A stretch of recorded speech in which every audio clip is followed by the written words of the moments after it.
Guys, smart study with Naina sir का आपका हार्दिक स्वागत है।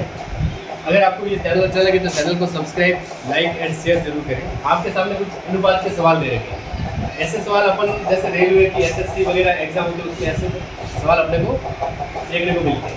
अब ऐसे सवालों को अपन सॉल्व कैसे करें? अगर सॉल्व करने जाएंगे तो काफ़ी समय लगेगा। ऐसे सवाल को सॉल्व करने के मैं आपको एक ट्रिक बता रहा हूँ। ट्रिक के माध्यम से अपन इसको सॉल्व करें।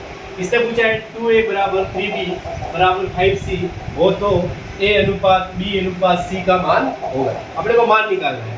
अब सबसे पहले इसने पूछा है अपने को a का मान निकालना है। a का मान निकालना है तो a वाली संख्या को छुपा दो। a वाली संख्या को छुपा दिया तो यहाँ संख्या बची रही है 3 और 5। 3 और 5 का गुणा कर दो। 3 और 5 का गुणा किया तो कितना आया? 15। ये हो जाएगा a का मान। a का मान कितना आया? 15। फिर इसी के तरीके आपको b का मान निकालना है तो b वाली संख्या को छुपा दो।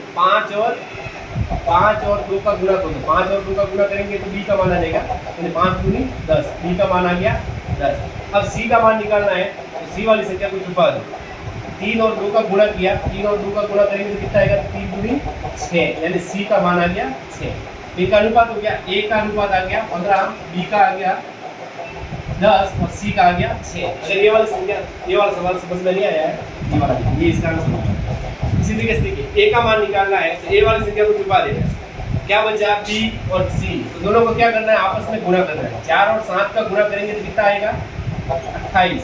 b का निकालना है तो b वाली संख्या को छुपा दो। तो 7 और 3 का गुणा करेंगे तो कितना आएगा? 21। c का निकालना है तो c वाली संख्या को छुपा दो और इसका गुणा करो। 4 क्या?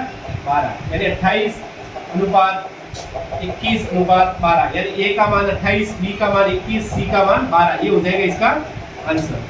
तीसरा सवाल दे रखा है 4a बराबर 8, b बराबर 9c हो तो a अनुपात b अनुपात c का मान होगा। इस सवाल को करके आप कमेंट बॉक्स में इसका जवाब दीजिएगा। धन्यवाद।